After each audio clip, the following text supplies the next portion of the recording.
ಇದ್ರು 23 ಮಂದಿಯನ್ನ ಸೆಳೆಯೋದಕ್ಕೆ ಪ್ರಯತ್ನಗಳಾಗ್ತಾ ಇದೆ ಅನ್ನುವಂಥದ್ದನ್ನು ಅದರ ಜೊತೆಗೇನೆ ವಿಧಾನಸೌಧದಲ್ಲಿ ಬಿಜೆಪಿ ಶಾಸಕಾಂಗ ಪಕ್ಷದ ಸಭೆ ನಡೀತಾ ಇತ್ತಲ್ವಾ, ಆ ಸಭೆ ಅಂತ್ಯ ಆಗಿದೆ ಅನ್ನೋದು ಗೊತ್ತಾಗ್ತಾ ಇದೆ.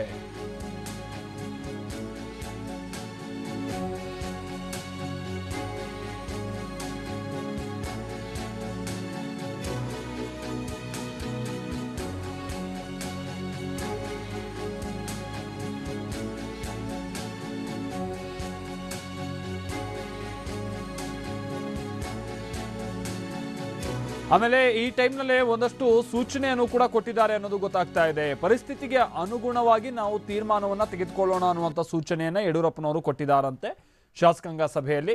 ನಾಳೆಯೂ ಶಾಸಕಾಂಗ ಪಕ್ಷದ ಸಭೆಯನ್ನು ನಡೆಸೋದಕ್ಕೆ ನಿರ್ಧರಿಸಲಾಗಿದೆ. ನಾಳಿನ ಸಭೆ ನಂತರದಲ್ಲಿ ಸದನದಲ್ಲಿ ಭಾಗಿಯಾಗುವ ಬಗ್ಗೆ ತೀರ್ಮಾನಿಸೋದಕ್ಕೆ ನಿರ್ಧರಿಸಲಾಗಿದೆ. ಎಲ್ಲ ಶಾಸಕರು ಹಾಜರಾಗುವಂತೆ ಬಿಎಸ್ವೈ ಸೂಚನೆ ಕೊಟ್ಟಿದ್ದಾರೆ. ಯಾವುದೇ ಕ್ಷಣದಲ್ಲಾದರೂ ಕೂಡ ಸಂಪರ್ಕಕ್ಕೆ ಸಿಗುವಂತ ರೀತಿಯಾಗಿರಬೇಕು ಅನ್ನುವಂಥ ಸೂಚನೆಯನ್ನು ಕೊಡಲಾಗಿದೆ. ಮೊಬೈಲ್ ಸ್ವಿಚ್ ಆಫ್ ಮಾಡ್ಕೊಳ್ಳೋದು, ನಾಟ್ ರೀಚಬಲ್ ಆಗೋದು, ಈ ಥರ ಯಾವುದೂ ಆಗಬಾರ್ದು. ಎನಿ ಟೈಮ್ ನಮ್ಮ ಸಂಪರ್ಕಕ್ಕೆ ಸಿಗಬೇಕು ಅನ್ನುವಂಥ ರೀತಿಯಲ್ಲಿ ಸೂಚನೆ ಕೊಡಲಾಗಿದೆಯಂತೆ. ಪರಿಸ್ಥಿತಿಗೆ ಅನುಗುಣವಾಗಿ ತೀರ್ಮಾನವನ್ನು ತೆಗೆದುಕೊಳ್ಳೋಣ, ನಾಳೆಯೂ ಸದನದಲ್ಲಿ ಹೋರಾಟವನ್ನು ಮುಂದುವರಿಸೋಣ ಅಂತೇಳಿ ಬಿಜೆಪಿ ಶಾಸಕರಿಗೆ ಬಿಎಸ್ ಯಡಿಯೂರಪ್ಪ ಸೂಚನೆಯನ್ನು ಕೊಟ್ಟಿದ್ದಾರೆ ಅನ್ನೋದು ಗೊತ್ತಾಗ್ತಾ ಇದೆ. ಹಾಗೆ ಬಸವರಾಜ ಬೊಮ್ಮಾಯಿ ಅವರು ಕೂಡ ಇದಕ್ಕೆ ಸಂಬಂಧಪಟ್ಟಂತೆ ಮಾತನಾಡಿದ್ದಾರೆ. ಏನು ಹೇಳಿದರೆ ಕೇಳೋಣ ಬನ್ನಿ.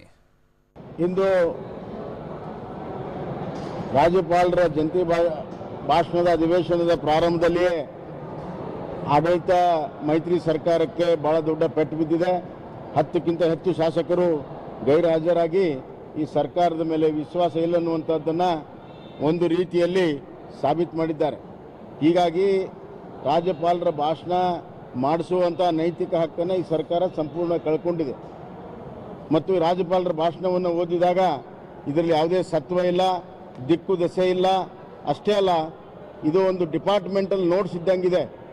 ಇವತ್ತು ಈ ಭಾಷಣವನ್ನು ನೋಡಿದರೆ ಕಳೆದ 8 ತಿಂಗಳಿಂದ ಸರ್ಕಾರ ಭಾಳ ಅತ್ಯಂತ ನಿಷ್ಕ್ರಿಯವಾಗಿರುವಂಥ ಸರ್ಕಾರ ಈ ಕರ್ನಾಟಕದ ಇತಿಹಾಸದಲ್ಲಿದು.